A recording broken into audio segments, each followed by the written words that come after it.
Hello, I'm Ellen Booraem, and my first book, The Unnamables, is out today in paperback with a gorgeous new cover. To celebrate, I'm going to read from it a little. The Unnamables is set on an island way, way off the New England coast. That would be this island right here. The island has been settled for 300 years, and the inhabitants have very little contact with the mainland other than for trade. Because survival has been so difficult, over the centuries, islanders have developed a real love for order and a cult of usefulness, which has just gotten stricter and stricter over the centuries, until now everything and every person on island is named for its use. This story is about what happens when a boy gets caught making something useless, unnameable. What we would think of as art.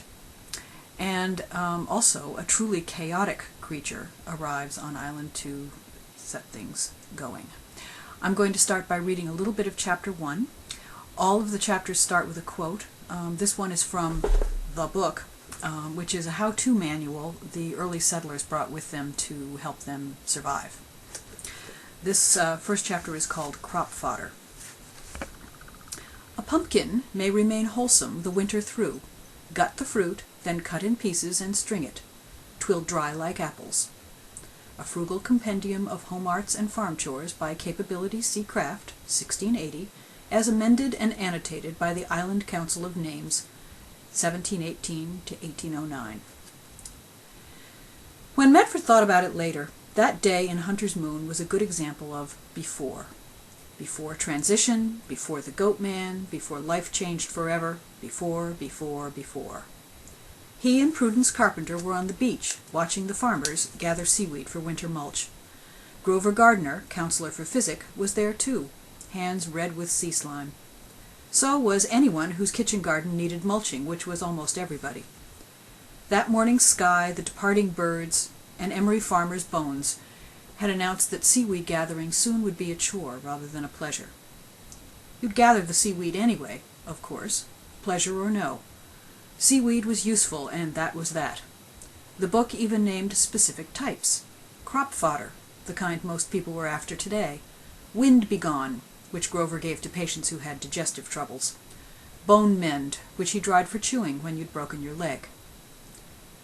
Medford and Prudy were ignoring seaweed. It was still before, and they were being useless. Run, run when young, the book said. Later in the day, settle and stay. Time enough to be useful after transition. They were knee-deep in sea foam, bare feet numb, clothes salt-spattered. Waves hissed in over the sand, then sighed back out again. The sun-drenched air was warm but sharp. The winter winds had come early this year, whipping up the waves. 2 weeks from now the sea would be stone gray, and the monthly mainland trade would be over until spring. Boats would hunker down on shore, and people would eat salted common fish. Medford stood still and let the retreating water slip over and around his frozen feet. It ate away the sand at his heels until he teetered and almost fell over. 50 feet out, a nameless brown bird made a clumsy splash landing in the water, while a nameless gray bird swooped over its head, laughing. Medford flailed his skinny arms to keep his balance, laughing himself, his scraggly brown hair wild in the breeze.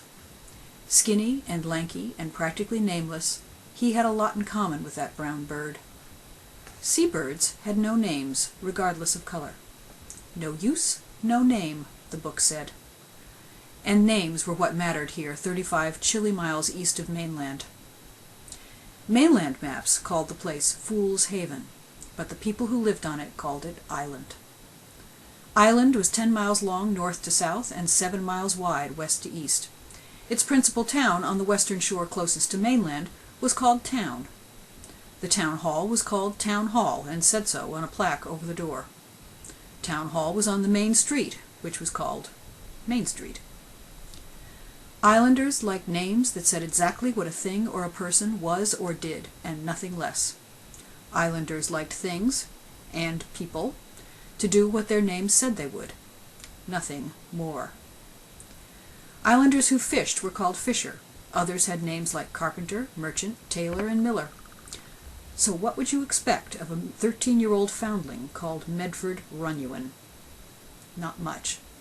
In fact, you might want to keep your eye on him. And you'd be right, but so far Medford was the only one who knew that for sure. Beside him, Prudy plunged her hand into a retreating wave, one blonde braid dipping into the water. "Ooh, look," she said, something in her hand.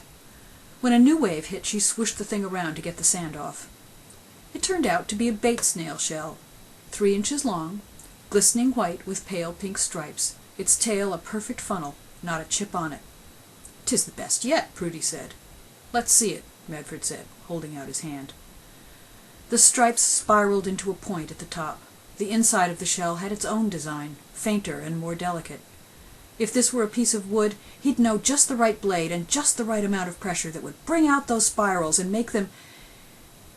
He shuddered and dropped the shell into Prudy's hand as if it burned his fingers. Unnameable thoughts again. The book never defined unnameable. It just figured you knew. Medford did know, but he forgot sometimes. He shook the unwanted thoughts out of his head, breathing deep for calm, as the book suggested. The calm didn't last. It never did. As a baby, Medford washed ashore after a shipwreck. A man named Carver took him in and taught him to carve. He's supposed to be making spoons and useful objects like bowls. But Medford can't seem to keep himself from decorating things, often to the point where they are totally useless, unnameable. On top of that, his outlandish name makes him an outcast. At transition, when the 14-year-olds are supposed to choose a trade and therefore a name, Medford isn't even allowed to change his name to Carver. He's living off by himself, carving for a living, but also continuing to make beautiful and useless and unnameable objects, which he hides under the bed. One day, this weird goat man shows up. He's human from the waist up. He's got goat legs and hooves, but worst of all, he's got horns. He has a dog with him. They both stink to high heaven. And the goat man claims that neither one of them has an actual name. Medford is horrified by this and takes to his bed. This is what happens the next morning. When he opened the door, the goat man was leaning on his staff in the dim morning light, gazing out to sea. "Nice day," he said, when Medford stepped out onto the porch. "No wind." Medford swallowed and freed up his voice. I don't mind wind," he croaked. He swallowed again. "A breeze, anyways. I like the leaves to move." "You do?" The goat man turned around. Apparently Medford had said something smart again. "Can you make it do what you want?" He leaned forward on his staff, examining Medford's face. "Make what do what I want?" Medford asked, backing up. "The wind," the goat man said. His eyes were the most startling blue, brighter even than Prudy's. "The breeze. Can you make it do what you want?" "Cry mercy, of course not," Medford said. The goat man sighed and turned back to the ocean. "Neither can I," he said. "Change the subject," Medford's brain said. "Wouldst thou take tea?" "Everyone else can do it," the goat man said. "Not me, though. Call it up, I can do that, but then it does what it wants. And I can't make it go away." "Perhaps some bread and butter?" Medford said. "I don't understand. I think all the right things, move my hands right." "With honey, perhaps?" "In the city they have gizmos for it. I looked in a window and a lady poked her finger at a thing with blades, and then she had wind in her face." "Ah," Medford thought, "'tis a mainland thing, like the motor wagon." "So you poke something with a finger," he said.